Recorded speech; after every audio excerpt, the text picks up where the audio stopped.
오늘 당신의 마음에 하나님의 깊은 평안과 은혜가 함께하기를 기도합니다.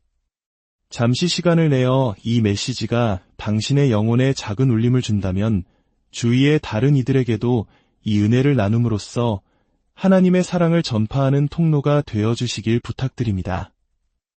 구독과 알림 설정은 우리가 함께 믿음의 여정을 걸어가는 귀한 동행의 약속이 될 것입니다.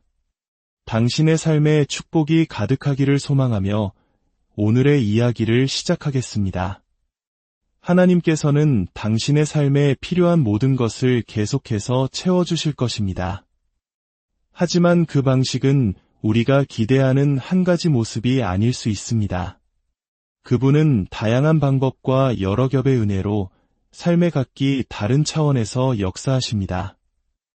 이 모든 기적의 열쇠는 바로 하나님께서는 이것 또한 사용하실 수 있다는 사실을 당신이 굳게 믿는 것입니다. 우리 인생에는 분명 싸움이 존재합니다. 영적인 전투가 있고 우리를 넘어뜨리려는 어둠의 세력이 있습니다. 하지만 우리가 기억해야 할 가장 중요한 사실은 그 싸움의 칼자루는 우리 손이 아닌 하나님의 손에 쥐어져 있다는 것입니다. 이것이 바로 우리가 자신의 힘으로 육신의 능력으로 싸우려 할 때 결국 지치고 실패하는 이유입니다. 우리는 거대한 문제 앞에서 한없이 작은 존재입니다. 마치 어린아이가 어른과 힘겨루기를 하며 왜 자꾸 넘어질까? 라고 생각하는 것과 같습니다. 이는 우리가 하나님과의 관계 안에서 자신의 역할을 제대로 이해하지 못했기 때문입니다. 주님께서는 분명히 말씀하셨습니다. 그 싸움은 나의 것이다. 전쟁의 칼은 그분의 것입니다. 그렇다면 우리의 역할은 무엇일까요? 이사야서 27장 2절은 이렇게 노래합니다. 그날에 너희는 아름다운 포도원을 두고 노래를 부를지어다. 보십시오. 칼은 그분의 것이지만 노래는 우리의 것입니다. 저는 오늘 당신의 노래가 바로 하나님의 칼이 된다는 깊은 믿음을 나누고 싶습니다. 우리가 예수 그리스도를 높이며 드리는 예배와 찬양이 당신의 삶을 올가매고 있는 그 어떤 문제와 절망을 향한 가장 강력한 무기가 됨을 믿습니다. 제가 예배라고 말할 때 이는 단순히 교회에서 처음 20분간 드리는 찬양의 시간만을 의미하는 것이 아닙니다. 진정한 예배는 우리의 삶 전체를 바라보는 관점이자 태도입니다. 제 삶의 경험을 통해 고백하건대 제가 그분의 이름을 소리 높여 찬양할 때마다 기적 같은 일이 일어났습니다. 설명할 수는 없지만 제 앞에 산처럼 버티고 있던 문제들이 점점 작아지는 것을 느낍니다. 반대로 제 안의 영적인 힘과 담대함은 점점 더 커져만 갑니다. 찬양의 소리가 높아질수록 내 안의 두려움은 작아지고 하나님의 임재는 선명해집니다. 그래서 오늘 당신에게 묻고 싶습니다. 최근 당신은 당신의 싸움에 더 집중하고 있습니까? 아니면 당신 안에서 자라나는 열매에 더 집중하고 있습니까? 이제부터 당신의 시선을 싸움에서 열매로 옮기시길 축원합니다. 원수가 당신을 어떻게 붙잡고 흔드는지에 대한 고민보다 하나님께서 당신을 어떻게 성장시키고 계신지에 더 집중하십시오. 물론 지금 이 순간에도 원수는 당신의 영혼과 평안, 당신의 가정과 온전한 정신을 빼앗으려 할 것입니다. 당신의 운명과 미래, 당신의 성숙과 제자도 당신의 기도 생활과 예배를 송두리째 앗아가려 발버둥 칠 것입니다. 하지만 기억하십시오. 원수가 당신의 것을 빼앗으려 안간힘을 쓰는 바로 그 순간에도 하나님께서는 당신 안에서 생명의 열매를 자라게 하고 계십니다. 당신이 무엇에 더 집중하고 무엇에 대해 더 많이 이야기하는지가 당신 삶의 방향을 결정할 것입니다. 성경 속에서 하나님은 이스라엘 백성에게 아직 존재하지도 않는 풍성한 포도원에 대해 노래하라고 명령하셨습니다. 이것이 무슨 의미일까요? 때로 우리는 아직 보이지 않는 열매를 향해 노래해야 합니다. 때로는 이제 막 심겨진 작은 씨앗을 향해 믿음의 노래를 불러야 합니다. 하나님께서 당신에게 무언가의 가능성, 잠재력이라는 씨앗을 주셨을 때 우리는 그 씨앗이 거목이 될 것을 믿음으로 선포하며 찬양해야 합니다. 이스라엘 민족이 포로 생활의 깊은 절망에 빠져 있을 때를 기억해 보십시오. 모든 것이 끝난 것 같은 그 혼돈 속에서 하나님은 새로운 창조의 아름다움을 피워내셨습니다. 저는 이 말씀을 전하는 지금 동일한 역사가 당신의 삶에도 일어나고 있음을 봅니다.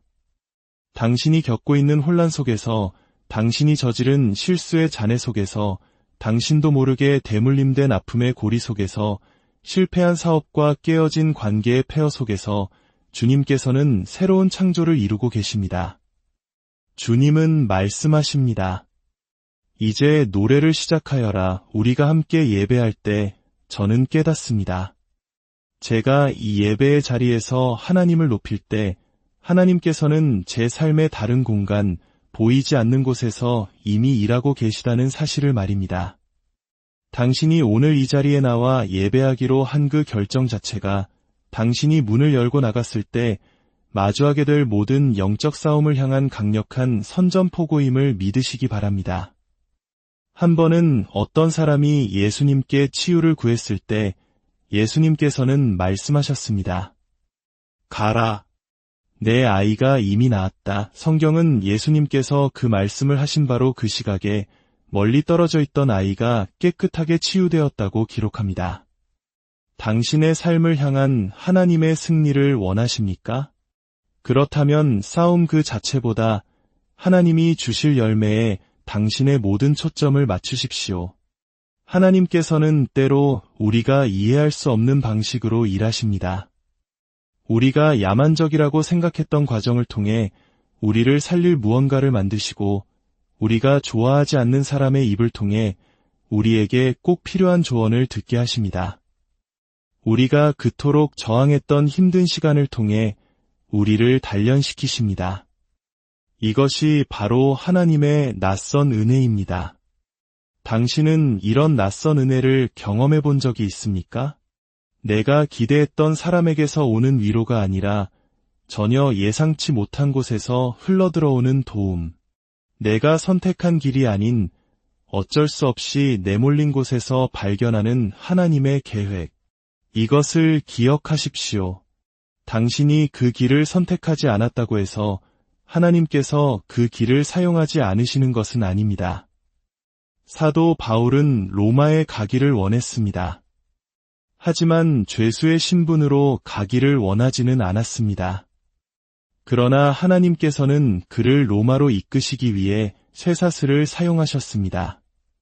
사도행전 27장 44절을 보십시오. 바울이 탄 배가 거센 풍랑을 만나 산산조각이 났습니다. 모두가 죽을 위기에 처했을 때 그들은 어떻게 안전하게 섬에 도착했을까요? 성경은 이렇게 기록합니다. 그 남은 사람들은 널조각 혹은 배 물건에 의지하여 헤엄쳐 나가게 하니 마침내 사람들이 다 상륙하여 구조되니라. 정말 놀랍지 않습니까?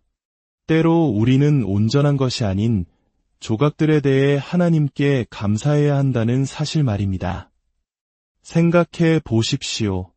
그들은 거대한 배를 타고 출발했습니다. 그러나 결국 해안에 도착한 것은 부서진 널빤지 조각에 의지해서였습니다. 당신은 온전한 배를 타고 항해하는 것과 깨진 널빤지를 붙잡고 필사적으로 노를 젓는 것 중 무엇을 선호하십니까? 당연히 배를 원할 것입니다. 하지만 당신의 선호는 중요하지 않을 때가 있습니다. 왜냐하면 하나님께서는 때로 당신에게 남겨진 작은 조각을 붙잡고 당신이 가진 모든 힘을 다해 생명의 해안으로 헤엄쳐 나오라고 명령하시기 때문입니다. 저는 오늘 당신이 당신의 삶에 남겨진 조각들을 보며 하나님을 찬양하는 법을 배우기를 축복합니다. 물론 우리는 모든 것이 온전하기를 바랍니다. 누구도 변화를 좋아하지 않습니다. 그러나 때로는 당신의 마음에 진정한 평안을 얻는 유일한 방법은 당신에게 남겨진 평화의 조각을 붙잡고 그것에 의지하여 앞으로 나아가는 것입니다. 모두가 알고 있습니다. 온전한 배는 당신을 해안으로 데려다 줄 수 있습니다. 하지만 부서진 널빤지 조각 또한 당신을 해안으로 데려다 줄 수 있다는 사실을 아는 것은 오직 믿음의 사람들뿐입니다. 온전한 배가 해안에 닿는 것은 당연한 일이지 기적이 아닙니다. 하지만 당신이 산산조각 난 배의 잔에 그저 작은 널빤지 하나의 의지에 생존했다면 그것이야말로 살아있는 간증이며 기적입니다. 어쩌면 당신의 몸이 예전 같지 않을 수 있습니다. 하지만 당신은 여전히 당신에게 주어진 사명을 감당할 수 있습니다. 당신의 기억력이 예전 같지 않을 수 있습니다. 하지만 당신은 여전히 주님이 원하시는 일을 할 수 있습니다. 한 선교사님은 이렇게 고백했습니다. 기도할 수 없고 성경을 읽을 수 없고 심지어 생각조차 할 수 없을 때에도 나는 여전히 신뢰할 수 있습니다. 내가 가진 모든 것이 부서지고 바람에 흩날리는 것 같은 인생의 계절 속에서 부서진 배의 널빤지에 의지해서라도 나를 안전한 해안으로 이끄시는 그 하나님을 믿는 믿음이 바로 지금 당신에게 필요합니다. 하나님께서는 당신이 가진 것을 통해서 당신을 그분의 목적지로 이끄실 것입니다. 주님은 당신이 가진 것으로는 도저히 갈 수 없는 곳으로 당신을 부르시는 법이 없습니다. 아직 내게는 무언가 남아 있습니다.